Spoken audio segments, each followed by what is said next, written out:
Students, कैसे हैं आप लोग। उम्मीद करता हूं सब बढ़िया होंगे, मजे कर रहे हैं घर में। ठीक है, तो आज मैं आपके लिए चैप्टर लेके आया हूं force and laws of motion. Class 9th का हमारा ये चैप्टर है, फिजिक्स का सेकंड चैप्टर। ग्रेविटेशन की मेरे पास बहुत ज्यादा डिमांड आ रही थी, लेकिन ग्रेविटेशन में इससे नेक्स्ट वीडियो अपलोड करने वाला हूं। इस चैप्टर को मैं ना पार्ट्स में डिवाइड करके आपके लिए बनाऊंगा। लास्ट टाइम जो मैंने फिजिक्स का एक चैप्टर मोशन अपलोड किया था आपके लिए, तो उसमें मैंने क्या किया था, पूरी की पूरी चैप्टर को एक ही वीडियो के अंदर डाला था। तो उससे ना कुछ बच्चों को दिक्कत आ रही थी कि पूरी वीडियो एक साथ देखने में बड़ी प्रॉब्लम होती है। छोटे छोटे पार्ट्स में अगर वीडियो को देखते हैं तो इजीली अंडरस्टैंड हो जाती है और आपका कोई पार्ट छूटता नहीं है। आप क्या करते हो, अगर कोई बंदा क्या होता है लंबी वीडियो देखने बैठता है, किसी कोई काम याद आ गया तो उसकी वीडियो छूट जाती है, फिर वो उसको ध्यान नहीं रहता मैंने कहां से कवर करना है। तो इसलिए मैं इस वीडियो को छोटे छोटे पार्ट्स में बनाने वाला हूं। सो देखो, जो हमारा force and laws of motion है, ये हमारा पूरा का पूरा चैप्टर जो डिपेंड करता है वो किस पे डिपेंड करता है, फोर्स पे डिपेंड करता है। सो अब मैं बात करता हूं फोर्स क्या होती है। फोर्स क्या होती है, खींचना। अगर मैं किसी चीज को खींचता हूं, अगर जैसे समझ करो एक गेट बंद है और मैंने उसको खींचा, तो वो मैंने क्या किया, फोर्स किया। ऐसे अगर कोई गेट खुला है, मैंने उसको पुल किया, तो वो भी क्या है, एक फोर्स है। तो पुल और पुश मेरी फोर्स हो गई। अगर मैं किसी चीज को उठा रहा हूं, जैसे मैं वेट लिफ्टिंग में आप देखते होगे इस तरीके से हम एक्सरसाइज करते हैं, तो ये भी क्या कर रहे हैं, फोर्स अप्लाई कर रहे हैं। बेसिकली क्या है, फोर्स है ये भी। और बहुत सारी चीजें फोर्स हैं। तो हम देखते हैं फोर्स के इफेक्ट्स ऑफ फोर्स। सबसे पहला पॉइंट हमारा ये जानना जरूरी है कि इफेक्ट्स ऑफ फोर्स, यानी कि फोर्स से हम क्या क्या कर सकते हैं। तो सबसे पहले क्या कर सकते हैं, to move a body. Suppose करो कि कोई बॉडी ऐसे रुकी हुई है, वो रेस्ट पे है। सपोज करो ये मार्कर ही मेरा रेस्ट पे है, आपको दिख रहा है रेस्ट पे है।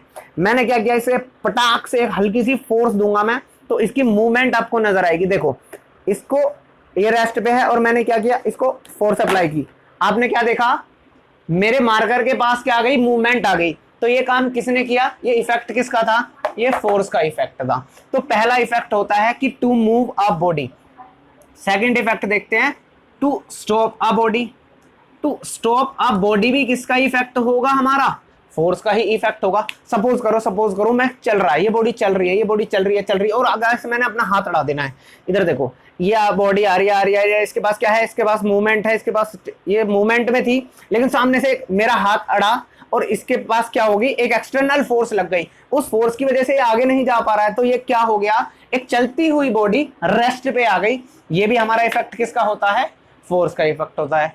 ओके, आपने एक चीज देखी होगी, दूसरे तरीके से समझाऊं, आप कभी बॉल फेंकते हो, क्या ऐसा होता है कि वो बॉल जा रही है, जाती जा रही है, वो एक टाइम पे आके रुक जाती है। क्यों रुक जाती है, क्योंकि उस पर फोर्स लग रहा है। अब कुछ बच्चे सोच रहे होंगे सर उस पर तो कोई फोर्स नहीं लगता, हमने देखा है कि ग्राउंड में बॉल जा रही है, फिर भी वो रुक जाती है, उस पर तो किसी ने हाथ नहीं लगाया, किसी ने आगे कोई चीज रखी नहीं, कोई फोर्स लगा नहीं। तो बेटा एक फोर्स होता है, फ्रिक्शन फोर्स बोलते हैं इसको। क्या बोलते हैं हम, फ्रिक्शन फोर्स। ये क्या फोर्स होता है, कोई भी सरफेस है, उस सरफेस पे क्या होता है, एक फ्रिक्शन होता है। जब भी कोई चीज उस पर मूवमेंट करती है तो वो क्या करता है, उसकी स्पीड को या फिर उसकी वेलोसिटी को, जो भी चीज होती है उसको क्या करता है, अपोज करता है। उसके मोशन को क्या करता है, अपोज करता है, यानी वो रोकने की कोशिश करता है। और उसी फोर्स को क्या बोलते हैं, फ्रिक्शन फोर्स। इसके बारे में बहुत ज्यादा अभी 9th क्लास में आपको पढ़ने की जरूरत नहीं है, काफी डिटेल में हम इसको 11th क्लास में कवर करेंगे। तो बस मैं आपको ये बता दूं, ये फ्रिक्शन फोर्स है, अगर ये नहीं होती तो हम लोग चल नहीं सकते थे। आपने कभी देखा है, आइस स्केटिंग करते हैं हम, आइस स्केटिंग के अंदर क्या होता है, बंदा एक बार खड़ा होता है तो खुद से ही फिसलने लग जाता है। क्यों, क्योंकि वहां पे जो फ्रिक्शन फोर्स है वो बहुत ज्यादा लो है। फ्रिक्शन फोर्स लो होगी तो क्या होगा, हमारी ग्रिप नहीं बन पाएगी, तो हम चल नहीं पाएंगे। सो फ्रिक्शन फोर्स का भी बहुत इंपॉर्टेंट रोल है हमारी लाइफ में। तो इसके बारे में हम डिटेल में पढ़ेंगे 11th क्लास में। तब तक के लिए जानिए कि फ्रिक्शन फोर्स का काम बहुत अच्छा है, टू स्टॉप अ बॉडी में एक्ट करती है ये। और टू स्टॉप अ बॉडी का एग्जांपल भी मैंने आपको समझा दिया। मैं उम्मीद करता हूँ अच्छे से समझ में आया होगा। तीसरा काम क्या कर सकती है फोर्स, सोचो फोर्स और क्या काम कर सकती है। आपने क्या देखा है फोर्स को, फोर्स क्या कर सकती है, शेप चेंज कर सकती है। देखो, लेट सपोज एक बैलून है, आपने देखा होगा बैलून होता है, उसको अगर मैं ऐसे पिचका दूंगा तो क्या होता है, उसकी शेप चेंज हो जाती है। अगर ऐसा मोटा सा बैलून था और मैंने उसको पिचका दिया तो वो क्या हो जाएगा, एक लंबा सा बैलून बन जाएगा ना। तो उससे हम क्या बोल सकते हैं कि फोर्स क्या कर सकती है, किसी भी चीज की शेप भी चेंज कर सकती है। देखो और क्या कर सकता है फोर्स, डायरेक्शन चेंज कर सकता है, डायरेक्शन चेंज। फोर्स क्या कर सकता है, डायरेक्शन चेंज कर सकता है। जैसे आपने कभी देखा होगा, इसका बहुत अच्छा एग्जांपल अगर मैं आपको बताऊं तो, आपने कभी फुटबॉल का मैच देखा है? फुटबॉल का मैच है, सपोज करो ये फुटबॉल का ग्राउंड है मेरा, फुटबॉल के ग्राउंड में ये फुटबॉल, ये यहां से किक मारी, इधर मारी और इधर से आ रही थी, बॉडी की मूवमेंट किधर थी, इधर थी। इधर से एक प्लेयर आया भागते हुए और उसने क्या किया, इस बॉल को किक मारा और बॉल की पोजीशन हो गई इधर, तो बॉल की डायरेक्शन को क्या किया उसने, चेंज कर दिया। तो ये सब हमारे होते हैं, बेसिकली क्या होते हैं हमारे, ये सब ये इफेक्ट ऑफ फोर्स होते हैं। इसके बारे में और डिटेल में इस चैप्टर में पढ़ते जाना है। तो बाकी ये चैप्टर बहुत मजेदार है, फिजिक्स ही मजेदार है, बहुत मजा आने वाला है फिजिक्स को।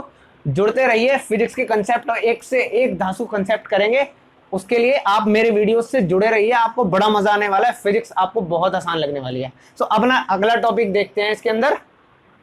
सो हमारा नेक्स्ट टॉपिक आता है चैप्टर के अंदर, balanced and unbalanced force. Balanced and unbalanced force, जो बहुत इंपॉर्टेंट है अपने आप में ही समझना।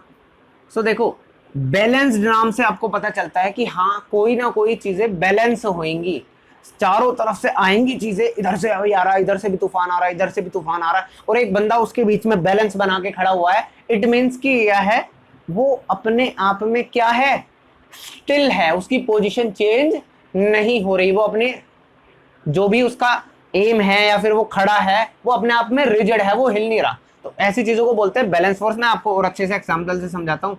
सपोज करो कि एक भारी बक्सा रखा हुआ है, ये क्या है हमारा, एक बॉक्स है, इस बॉक्स का कुछ वेट भी रहा होगा। लेट सपोज मैंने मान लिया इसका वेट है, इसका मास m है, इसका मास m है, तो ये जमीन की तरफ क्या लगाएगा, देखो जमीन पे जब बॉडी खड़ी है तो अपना वेट तो लगाएगी ना, जमीन पे लगाएगी ना, तो उस वेट को बोलते हैं मास इनटू ग्रेविटी। ग्रेविटेशन में आएगा, ग्रेविटी अच्छे से अभी बस सिर्फ जान लो कि मैं बैलेंस फोर्स का सिर्फ एग्जांपल दे रहा हूं, समझा नहीं रहा हूं।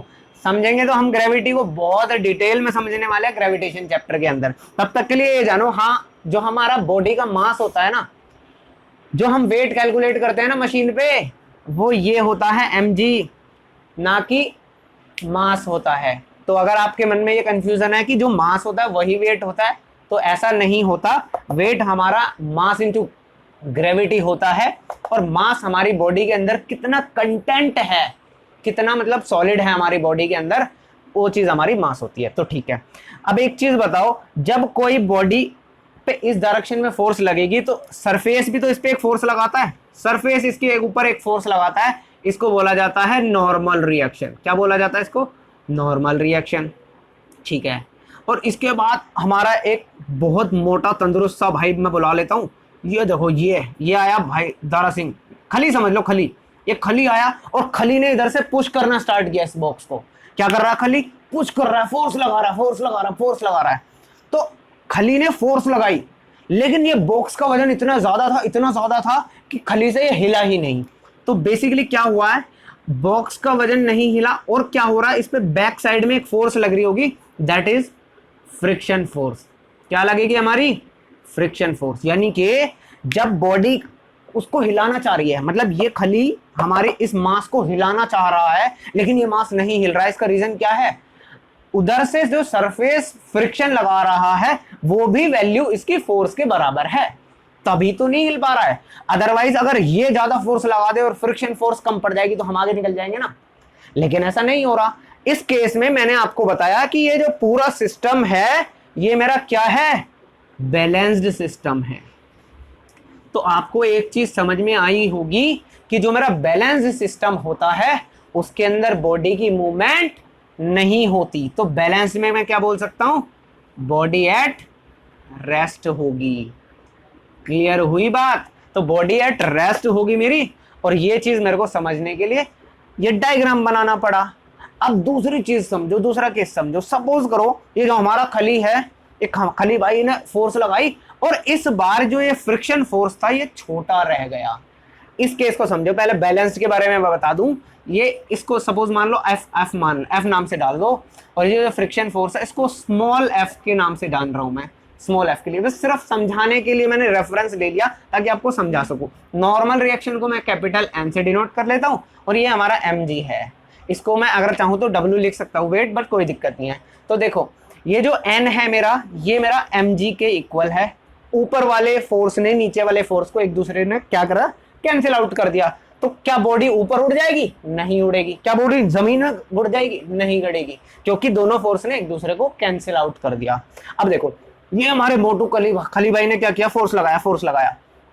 तो जो ये फोर्स F लगाया मोटू भाई ने, ये हमारा जो फ्रिक्शन फोर्स इसको अपोज कर रहा था उसके इक्वल है या उससे छोटा है, तभी बॉडी मूवमेंट नहीं कर रही है। और बॉडी मूवमेंट नहीं कर रही है तो ये एग्जांपल हुआ मेरा बैलेंस फोर्स का, यानी कि इधर वाले फोर्स ने उधर वाले फोर्स को बैलेंस किया, ऊपर वाले फोर्स ने नीचे वाले फोर्स को बैलेंस कर दिया। इस चीज को बोलते हैं हम बैलेंस्ड फोर्स।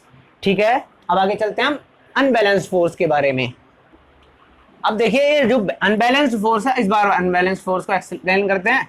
वही अपना बॉक्स है, उसका मास m नहीं है, इस बार बहुत छोटा सा m है, छोटा सा m। ये देखो मैंने बता दिया एक छोटा m बनाया है। समझ जाना कि इस बार वेट जो है बहुत कम होने वाला है बॉक्स का। ठीक है, लेकिन ये छोटा वेट भी जमीन पे क्या लगाएगा, छोटा सा m इंटू जी लगाएगा कि नहीं लगाया। मैं पिछली बैलेंस फोर्स में मैंने आपको अच्छे से समझाया, ये mg क्या है, हमारा वेट है। इसके ऊपर क्या लगने वाली है, यहाँ पे नॉर्मल रिएक्शन लगने वाली है ना। इधर से फिर से अपने खली भाई को बुलाते हैं। खली भाई आए और ये खली भाई ने लगाई ताकत, खली भाई ने फोर्स लगाई। सो गाइस अब देखिए अनबैलेंस फोर्स के बारे में बात करते हैं दोबारा से।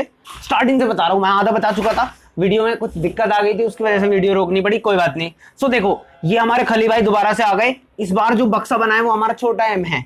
इसको मैंने पुश किया, खली भाई ने पुश किया, लेकिन खली भाई को रोकने के लिए क्या है, एक सरफेस फोर्स लगा रहा है, that is friction force, small f। लेकिन इस बार क्या कर रहा है, खली भाई ने ठान ली थी कि भाई इस बार तो मैं इस बॉक्स को हिला के रहूंगा। तो खली भाई ने ज्यादा ताकत लगाई, उतनी ही ताकत लगाई, लेकिन छोटे बक्से पे तो वो ताकत बढ़ जाएगी ना, तो वो ताकत ज्यादा हो गई, फोर्स लगी, फ्रिक्शन फोर्स भी लगी। लेकिन इस बार खली भाई ने फ्रिक्शन फोर्स को हरा दिया, यानी कि कैपिटल F की जो वैल्यू है वो स्मॉल f से ज्यादा है। अगर ये ज्यादा है तो ये एक दूसरे के बराबर नहीं हो पाएंगे, तो यहां से मेरा क्या रिजल्ट आएगा, अनबैलेंस्ड रिजल्ट निकलेगा। अनबैलेंस्ड रिजल्ट निकला, इसका मतलब ये जो हमारा बॉक्स है ये अपनी पोजीशन से हिलेगा, मूव करेगा, और जहां पे मूवमेंट होगी वहां पे कैसा फोर्स होगा, मेरा अनबैलेंस्ड फोर्स। सो इस वीडियो के अंदर मैं इतना ही बताता हूं आपको। ये मैंने बहुत बेसिक सी इंफॉर्मेशन दिया है इस चैप्टर के अकॉर्डिंग, और अगली वीडियो के अंदर मैं आपको laws of motion, first law of motion, second law of motion, third law of motion लेके आऊंगा। और जिन्होंने मेरी मोशन की वीडियो नहीं देखी है वो जाके सर्च करिए मोशन चैप्टर क्लास 9 पीसीएम कक्षा डालेंगे तो आपके पास वो वीडियो आ जाएगी। वो वीडियो देखिए, अगर आपके एग्जाम नियर है तो आपको बहुत अच्छे से वो एक्सप्लेन किया हुआ है चैप्टर, और आपको सारी चीजें बहुत अच्छे से क्लियर हो जाएंगी। Thank you so much guys.